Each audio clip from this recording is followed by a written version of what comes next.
একসময় নিয়ন্ত্রণে থাকা হাম আবারও উদ্বেগ বাড়াচ্ছে। দেখা গেছে হাসপাতালে ভর্তি থাকা বেশিরভাগই টিকা পায়নি, আবার টিকাদান শুরু হলেও বাদ পড়ছে বয়সসীমায়। আক্রান্ত শিশুর চিকিৎসা খরচ চালাতে গিয়ে দিশেহারা অভিভাবক। বিভিন্ন হাসপাতালে ঘুরে ব্যয় করেছেন অনেক টাকা, জমিয়েছেন ওষুধের পাহাড়। আইসিআইস হচ্ছে 21 দিন। আলমাটিয়াটা হাসপাতাল ছিল, সেই জায়গায় রাখিছিলাম 2 দিন, আর এই জায়গায় আইসির ভিতরে 7 দিন, আর এ বেডে দিয়েছে। আইসিও বলছিল, কিন্তু আমার তো অত সাধ্য ছিল না। আল্লাহর হুকুম ছাড়া তো আর কিছু হয় না। আল্লাহর অশেষ মেহেরবান যে আমার বাচ্চাটা অনেক সুস্থ হয়ে গেছে আগের থেকে। রোগীর অভিভাবকদের আর্থিক কষ্টের কথা চিন্তা করে ডেডিকেটেড হামের ইউনিট সহ বেড সংখ্যা বাড়িয়েছে বিভিন্ন হাসপাতাল। আমাদের এখানে যেদিন হামের প্রাদুর্ভাব শুরু হলো, সাথে সাথে আমাদেরকে বললেন যে এখানে হামের ইউনিট খুলতে হবে। আমরা সাথে সাথে হামের ইউনিট খুললি এবং 14 বেডের একটা আইসিইউ সাথে সাথে, এবং মন্ত্রী যেদিন ভিজিট আসছেন তার আগের দিনই এখানে 5টা সিপ্যাপ, 5টা হাই ফ্লো নেজাল ক্যানুলা, তারপর আপনার 2টা ভেন্টিলেটর হি প্রোভাইডেড। এদিকে হাম ও উপসর্গ রোগীর চিকিৎসায় সরকারি বেসরকারি সব হাসপাতালে আলাদা ওয়ার্ড ও কেবিন রাখার নির্দেশ দিয়েছে স্বাস্থ্য অধিদপ্তর। আয়েশা সিদ্দিক, সামিয়া, সময় সংবাদ, ঢাকা।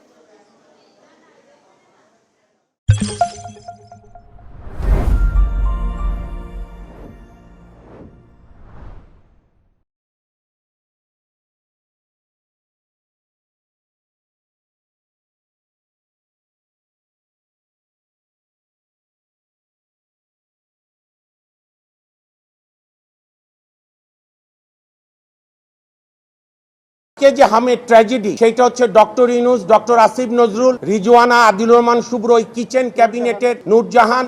অনেক পাপের একটা পাপ, যেরকম পাপ 32 নম্বর ভেঙেছিল বঙ্গবন্ধুর জাদুঘর। তো আমাদের মূল বক্তব্য কাউকে গ্রেপ্তার, ফাঁসি দেওয়া না। আমাদের মেইন বক্তব্য এটার ইনকোয়ারি হোক। বাংলাদেশের সবচেয়ে ট্র্যাজেডি, যেরকম এই জুলাই আগস্টেরও কোনো ইনকোয়ারি হয়নি, ইনকোয়ারি ছাড়াই মানুষ শাস্তি ভোগ করছে, এমনকি আপনাদের অনেক সাংবাদিক বন্ধুরাও। আমরা চাই হামের এইটার একটা ইনকোয়ারি হোক, বের হোক কারা দায়ী, সেটার জন্য বিচার হবে।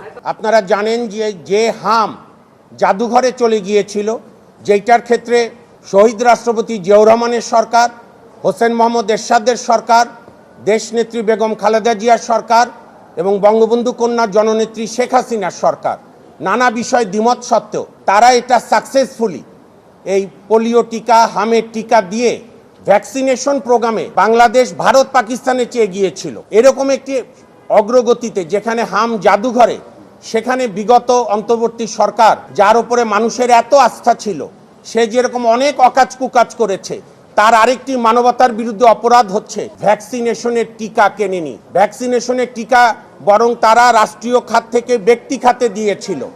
আপনি দেখবেন আমেরিকার, যেটা ইউনূস সাহেবের প্রিয় দেশ, সে আমেরিকার বিখ্যাত হেলথ পত্রিকা সায়েন্স, সেখানে আছে ইউনিসেফের কান্ট্রি ডিরেক্টর বলেছিল, for God sake don't do it.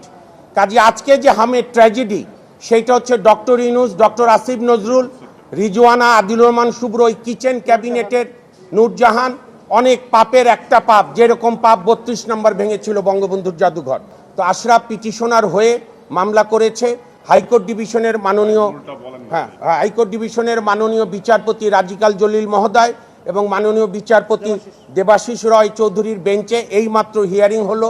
রাষ্ট্রের সর্বোচ্চ কর্মকর্তা অ্যাটর্নি জেনারেল জনাব রুহুল কুদ্দুস কাজল সাহেবও ছিল। আমাদের সেই প্রেয়ারে ওনারা অ্যালাউ করেছেন যে কেন একটি ইনকোয়ারি কমিশন গঠন হবে না।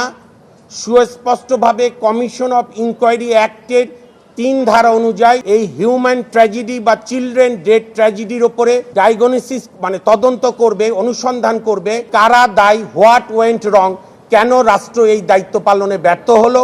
এবং আমরা আশা করি আগামী কোরবানিদের পরে কোর্ট খুললে আমরা এই রুলটা চূড়ান্ত শুনানি নেব। আর আমি শেষ করি, বর্তমান মাননীয় প্রধানমন্ত্রী জাতির উদ্দেশ্যে তার প্রথম ভাষণে বলেছিলেন যে দিনের শেষে আমার সরকারের কথা হবে, শেষ কথা হবে আইনের শাসন। আমরা বিশ্বাস করি বর্তমান সরকার তদন্ত কমিশন গঠন করে এই হিউম্যান ট্র্যাজেডি তদন্ত করে, অনুসন্ধান করে স্বাধীনভাবে বের করবে কারা দায়ী, কেন দায়ী, কিভাবে এটা ঘটলো। শত 500 রিপোর্টেড, আনরিপোর্টেড 1000 ছাড়িয়ে গেছে।